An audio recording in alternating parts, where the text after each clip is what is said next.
నేను చూసే శాసనసభలో బోండా ఉమా గారు పవన్ కళ్యాణ్ గారికి అందుబాటులో ఉండటం లేదని చెప్పారు. మనం ప్రజలు ఎవరు ఎమ్మెల్యేగా అందుబాటులో ఉండలేదంట. కూటమి ఎమ్మెల్యేకే బోండా ఉమామహేశ్వరరావు గారు కూడా ఉండేది రాజధానిలో ఉంటున్నాడు. అంటే రాజధాని అంటే విజయవాడలో ఉంటున్నాడు. ఈయన విజయవాడలే కదా, ఆయనే అందుబాటులో ఉండలేదంట.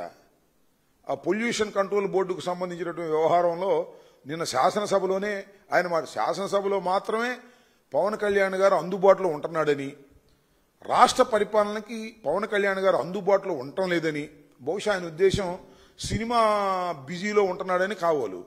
మనం చెప్పింది కాదు, నేను మరొకళ్ళు చెప్తే ఇదేదో విమర్శ కడుపు మంటతో పవన్ కళ్యాణ్ గారి మీద అంటున్నారని జనసేన వాళ్ళు మా మీద పడతారు. ఇవాళ బోండా ఉమ్మగారే చెప్పాడు పవన్ కళ్యాణ్ గారు అందుబాటులో ఉండటం లేదు అని. దీనికి ఏం సమాధానం చెప్తారో వాళ్ళని చెప్పమనండి. పవన్ కళ్యాణ్ గారు కోపం వచ్చి ఉంటారు సహజంగానే, ఆయన ఏమన్నంటే కోపపడతాడు.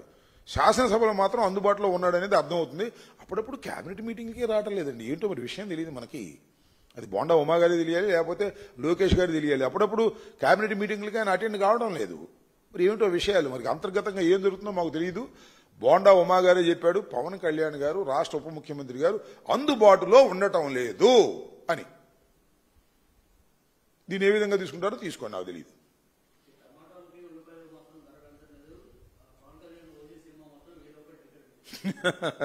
అది ప్రజల్లో ఉన్న మాట. పవన్ కళ్యాణ్ గారు నటించిన సినిమా కొద్దిగా కాస్ట్లీగా ఉంటుంది, 1000 రూపాయలు రేటు. అది కూడా మొట్టమొదటి రోజే 1000 రూపాయలంట. ఇదంతా మొట్టమొదటి రోజు కొనేది నువ్వు నేను కొనం కదా, అభిమానులు కొంటారు, అభిమానులు బరాయిస్తున్నారు.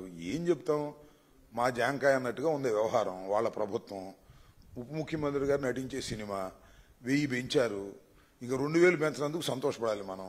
ఇది అధికార దుర్వినియోగం కాదా అని నేను సున్నితంగా అడుగుతున్నా. అయ్యా చంద్రబాబు నాయుడు గారు, మీ ఉప ముఖ్యమంత్రి గారు నటించినటువంటి సినిమాకి 1000 రూపాయలు పెట్టుకుని మీరు షోను రిలీజ్ చేస్తున్నారే, ఇది అధికార దుర్వినియోగం అవుతుందా కాదా నాకు చెప్పండి. నాకేం అభ్యంతరం లేదు, ఏదో పవన్ కళ్యాణ్ గారు డబ్బులు సంపాదించుకుంటున్నాడేనో, దాని ప్రొడ్యూసర్ దానయ్య గారు ఏదో సంపాదించుకుంటున్నాడో కాదు నాకు ఉద్దేశం. ఉప ముఖ్యమంత్రి గారు నటిస్తే అంత కాస్ట్లీగా ఎందుకు కొడదండి టికెట్? మీ ప్రభుత్వం మీరు పెంచేసుకుంటారా? కొద్ది గొప్ప పెంచుకొని తప్పు లేదు. 1000 రూపాయల ఏందండి ఇది, నాకు అర్థం కాలేదు. అదేమంటే మా కడుపు మంట అంటారు. ఆ ఓజీ మీద మా కడుపు మంట ఏమి లేదు, ఓజీ బ్రహ్మాండంగా ఆడాలని కోరుకుంటాం, మాకేమి అభ్యంతరం లేదు. దానయ్యకి దండిగా డబ్బులు రావాలని కూడా కోరుకుంటాం. దండిగా డబ్బులు ఎప్పుడు సినిమా సెక్స్ అయితే దండిగా రావాలి, సక్సెస్ కాకపోయినా దండిగా వచ్చే మార్గాలు చూస్తున్నారు.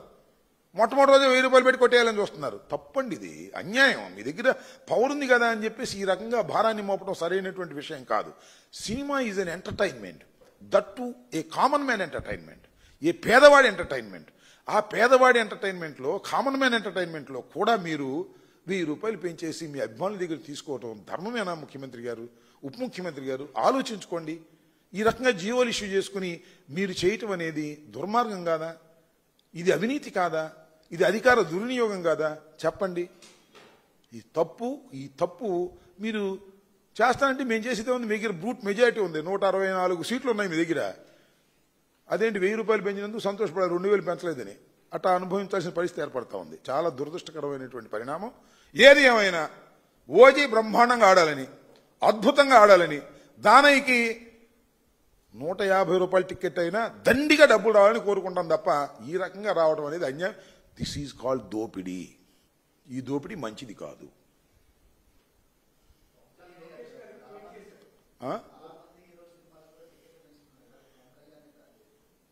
ఏంటండి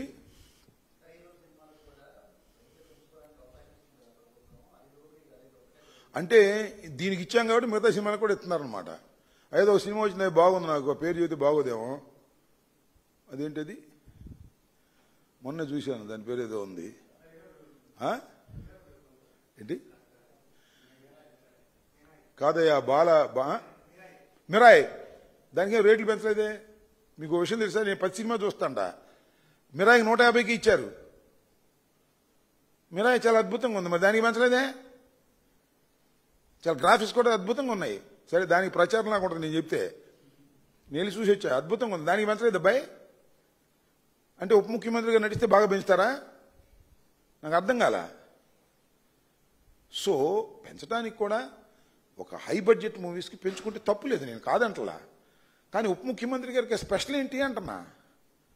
ఒకటే గుర్తుపెట్టుకోండి, విస్తృతంగా ప్రజలు చూడటం వల్ల డబ్బులు రావాలి తప్ప తక్కువ మంది చూసినా ఎక్కువ డబ్బులు రావాలనుకోవటం తప్పు. సినిమా హిట్ అయితే ఎక్కువ డబ్బులు వస్తాయి, సినిమా ఫ్లాప్ అయినా కూడా పీక్ తినేద్దాం అనుకుంటే తప్పు. ఇది అధికార దుర్వినియోగం. నీతి నిజాయితీగా ఉండేటటువంటి పవన్ కళ్యాణ్ గారు ఇలా చేయటం మంచిది కాదు. ఎందుకంటే ఆయన చెబుతున్నాడు కదా నీతి నిజాయితీ అని, అందుకని చెప్తాను నేను. ఆయన నీతిగా ఉన్నాడో నిజాయితీగా ఉన్నాడో ఈ 1000 రూపాయల టికెట్ దగ్గర అర్థమైపోయింది మనకి, ఇంకెక్కడ అవసరంలా.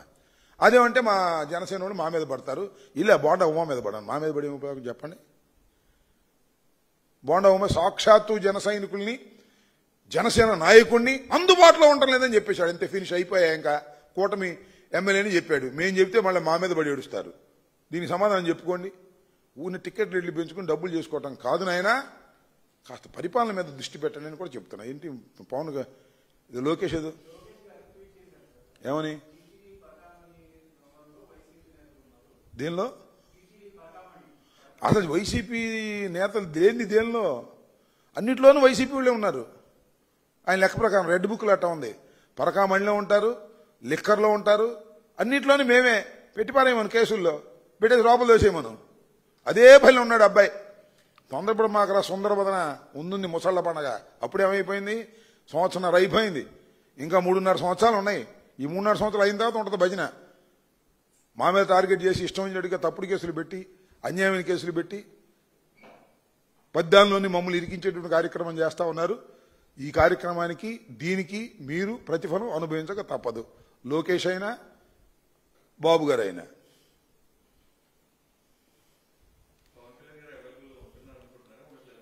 ఏంటి హైదరాబాద్ వాళ్ళకి అవైలబుల్గా ఉంటున్నాడు అనమాట, మనకు తెలియదు. మధ్య నిర్మాతలకే ఆ మధ్య మొన్నటిదాకా నిర్మాతలకు అవైలబుల్గా లేడు నాకు తెలిసి. నిర్మాతలకు అవైలబుల్గా లేక పాపం వాళ్ళు అబోదిబోమన్నారు. ఇప్పుడు నిర్మాతలకి అవైలబుల్గా ఉన్నాడు. ఓజీ ఒకటిను ఉస్తాద్ భగత్ సింగ్ ఏదో పూజ చేస్తున్నా అంట, ఆ పూజ చేసిన తర్వాత అవైలబుల్గా ఉంటాడు. అప్పుడు దాకా బిజీగా ఉన్నట్టున్నాడు. పాపం వాళ్ళ బాధ్యత కూడా తీర్చాలి కదా, అందుకని.